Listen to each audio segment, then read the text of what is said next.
हर हर महादेव दोस्तों, क्या आपने कभी सोचा है कि एक साधारण सा बैल कैसे भगवान शिव का सबसे प्रिय बन गया और क्यों हर शिव मंदिर में वो हमेशा उनके सामने बैठा रहता है। आज की ये कहानी आपको भक्ति की असली ताकत दिखाएगी। बहुत समय पहले की बात है, एक महान तपस्वी थे, शिलाद ऋषि। उन्होंने अपना पूरा जीवन तपस्या में बिताया, लेकिन उनके मन में एक ही दुख था, उनकी कोई संतान नहीं थी। उन्होंने भगवान शिव को पाने के लिए कठोर तपस्या शुरू की। दिन रात बिना रुके बिना थके सालों की तपस्या के बाद आखिरकार भगवान शिव प्रकट हुए। उन्होंने कहा, हे शिलाद, मैं तुम्हारी भक्ति से प्रसन्न हूं। मैं तुम्हें एक ऐसा पुत्र दूंगा जो दिव्य होगा। कुछ समय बाद शिलाद ऋषि को एक पुत्र प्राप्त हुआ, नंदी। नंदी बचपन से ही अलग थे। जहां दूसरे बच्चे खेलते थे, वहीं नंदी सिर्फ भगवान शिव का नाम लेते थे। उनकी आंखों में भक्ति थी और दिल में सिर्फ शिव। एक दिन कुछ ऋषि आश्रम में आए। उन्होंने नंदी को देखा और कहा, यह बालक ज्यादा समय तक जीवित नहीं रहेगा।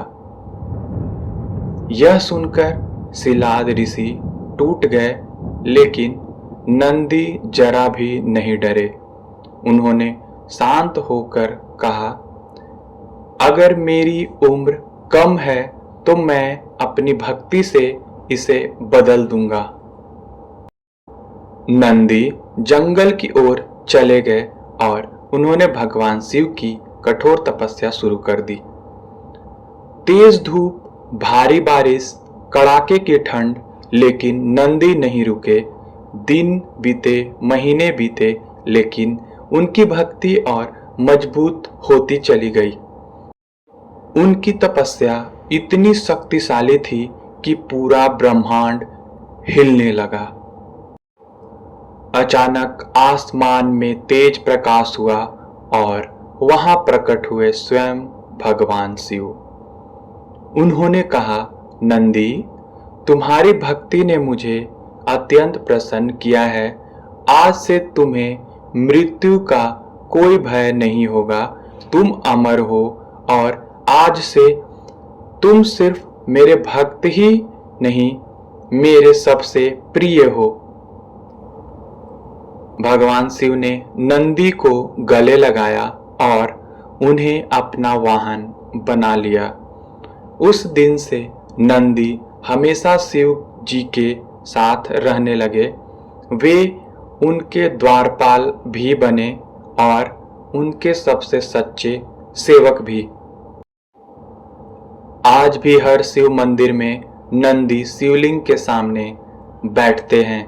कहते हैं, अगर आप नंदी के कान में अपनी इच्छा बोलते हैं तो वे सीधे भगवान शिव तक पहुंचती है।